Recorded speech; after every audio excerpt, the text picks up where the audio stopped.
நம்ம இன்னைக்கு என்ன பண்ணுறோன்னு பார்த்தீங்கன்னா கரும்பு வெட்ட போகிறோம். அம்மா வந்து இப்போ கரும்பு வந்து வெட்டி தர போகிறாங்க நமக்கு. இங்கே பாருங்கள் எவ்வளோ வேஸ்டேஜ் ஆகிருக்கு பாருங்கள். கரும்பு எல்லாம் ஃபுல்லாக மலையில் விழுந்ததே பாருங்கள். அங்கே இங்கே எல்லாத்தாலையும் மலையில் விழுந்துச்சு, வேஸ்ட் ஆகி போச்சு. இன்னும் 2 மாதம் இருக்குங்க. இப்போ வந்து பார்த்திங்கன்னா என்ன மாதம்னு பார்த்தீங்கன்னா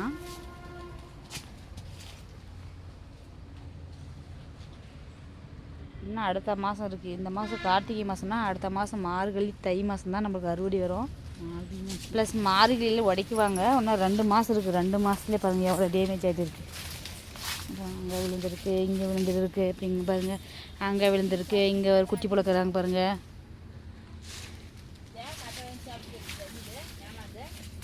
ஃபுல்லாக பாருங்கள் எல்லாம் டேமேஜ் ஆகிப்போச்சு.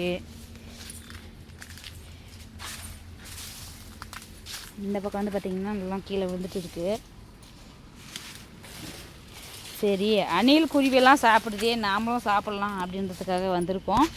இன்றைக்கி வந்து நம்ம கரும்பு வந்து வெட்ட போகிறோம்.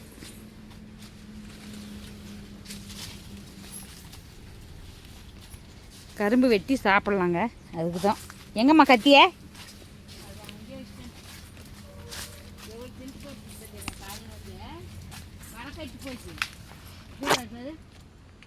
நிறைய எங்கே பாருங்க அணில் கடிச்சு நஷ்டமாயிடுச்சு. இனிமேலுக்கு வந்து கரும்பு போகிறதே டவுட்டு தாங்க எங்கள் அம்மாங்க. நெக்ஸ்ட் இயர்லாம் கரும்பு போகிறது டவுட்டு தான். யோசிக்கிறாங்க. நிறைய மலைக்கு வந்து நிறைய பாத்தி கட்டியும் விழுந்து போச்சு. ஆள் வச்சு செஞ்சாங்க, முடியல. அடுத்த வருஷம் வந்து போடலாமா வேணாவா. போன வருஷம்லாம் 4 கைனி 5 கைனி போட்டுருந்தாங்க நிலத்தில். பட் இப்போ வந்து பார்த்திங்கன்னா ஒரு கைனி போகிறதுக்கே யோசிக்கிறாங்க. இந்த வருஷம் அடுத்த வருஷம் வந்து பார்த்திங்கன்னா இது கூட போடலாமா இல்லையா அப்படின்றதையும் யோசிப்பாங்க.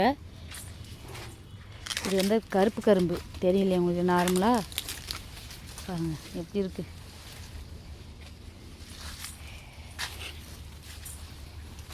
கரும்பு வந்துடுச்சு, நல்லா வந்திருக்கு.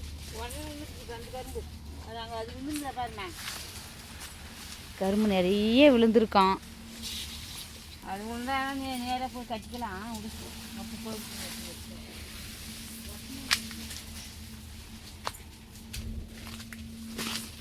இது பாருங்க.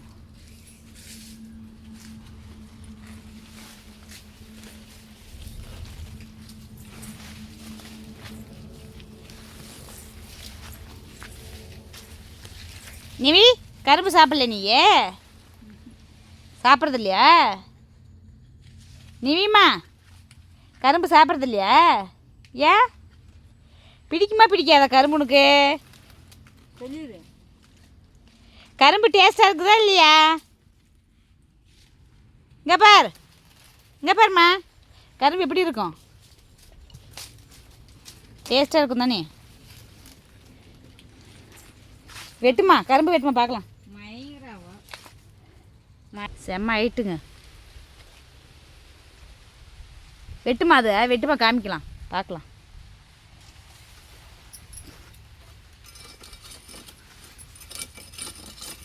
எப்படியுமே இன்னும் அடுத்த மாதம் வந்து பார்த்திங்கன்னா எல்லாம் உடச்சி ஏற்றின்னு போயிடுவாங்க. அதனால் நம்ம முன்னாடியே நமக்கு கிடைச்ச கரும்பு நம்ம வந்து சாப்பிட்டுக்கலாங்க. பன்னீர் கரும்பு கருப்பு கரும்பு அப்படின்னு சொல்லுவோம். இருந்தாலும் விவசாயிகளுக்கு வந்து ஒரு கரும்பு வெட்டினா மனசே வரமாட்டேருந்துங்க. பெத்த புள்ளன்னு கூட பார்க்காம கரும்பு சாப்பிட்றியான்னு தான் கேட்குறாங்க எங்கள் அம்மா. பட் ஆனால் கரும்பு தர மாட்டேன்றாங்க. அதுதான் நான் சொன்னேன், அம்மா வெட்டுமா எங்களுக்கு இல்லாத கரும்பா அப்படின்னா, சரிவா வெட்டித்தரேன் அப்படின்னு சொல்லிட்டு கொண்டு வந்துக்கிறாங்க. இருந்தாலும் கஷ்டப்பட்டு போவோம். 1 வருஷம் பயிர் இல்லைங்களா? கரும்பு வந்து உங்களுக்கு இல்லாதது இல்லை, சாப்பிடுங்க. உங்களுக்கு சாப்பிட்டு விட்டா தான் நாம் நிற்கணும். சும்மா நாம் நாச்சு போய் குளியில் விட்டது நம்மளுக்கு நான் கரும்பு கிடைக்காது. நான் என்ன சொல்கிறேன்னா இப்படியே தாங்க சொல்கிறாங்க. ஆகுன்னா சளி பிடிச்சிக்கிறேன் நீ ஏமாற்றிட்டாங்க.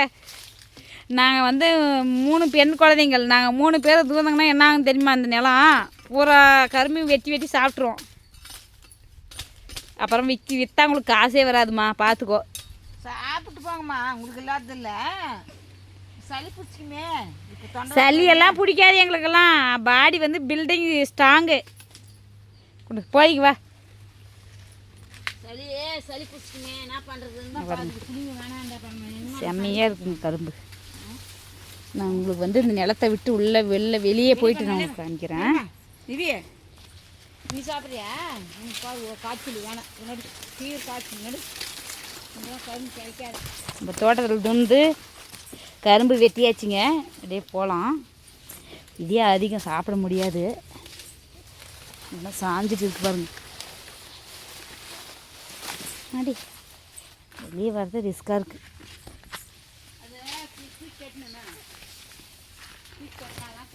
அப்படியே நம்ம லைட்டாக தூக்கி கட்டணுமா. நிறைய கரும்பு சாஞ்சிட்டு இருக்குது. இந்த மாதிரி கட்டணுமாங்க. அப்போ தான் நம்ம கரும்பு வந்து செடி நல்லாயிருக்கும். நம்ம அப்படியே வெளியே வந்துடலாம்.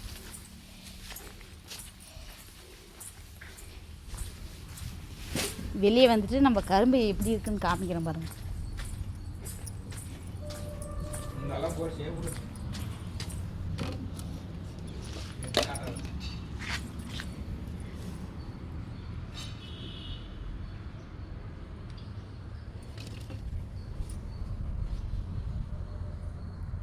பயணம் பெருசு இருக்குது. பிக்கிள் வச்சுக்கிறேன். அப்படி வெட்டி வச்சுக்கிறேன்.